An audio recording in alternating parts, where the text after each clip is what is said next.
A local lake is down dramatically due to a lack of rain, but that's not the only thing drawing attention to the lake. It's what's emerging from the bed of Youghiogheny River Lake that started to pique the public's interest.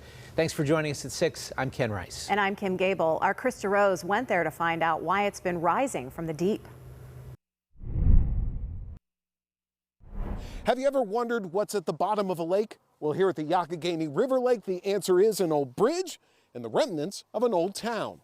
It seems like a once-in-a-lifetime thing to see structures from our region's past emerging from the Youghiogheny River Lake. But according to Vince Kleckner from the U.S. Army Corps of Engineers, the organization who oversees this body of water, this old bridge and part of this old town have been visible before. I look back in our records today and I've seen at least 7 or 8 different news articles spanning from the 70s up till today. Still, seeing the remnants of the old town of Summerfield and the bridge that used to run through it is a rare thing. Normally it's under 50 feet of water, but due to drought conditions, water level on the Yough have dropped so low that the historic structures are now visible. So what's the story behind them?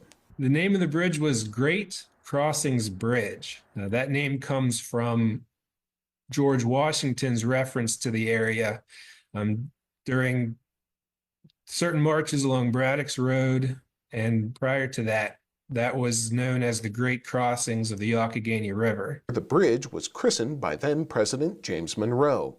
And while the bridge and the town stood for years, in the 1930s to help mitigate and control flooding in the region, a decision was made to build a nearby dam, raise the town, and flood the small valley.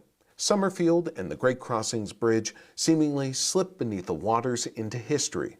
But on days like this, that history has floated back to the surface for hundreds of visitors like Gerald O'Brien, who pedaled over from Uniontown just to take in this site. This is very unique, the structure of that. And I haven't traveled a whole lot of places. I've been around the world, but to see stuff like this from our own country, you expect to see this in Europe and that. But in our own country, to see the structure, and it's amazing. Now you can come see this amazing site for yourself, but come sooner rather than later, because once the waters rise, all of this will be covered once again. Reporting in Somerset County on the Youghiogheny River Lake, Chris DeRose, KDKA-TV News.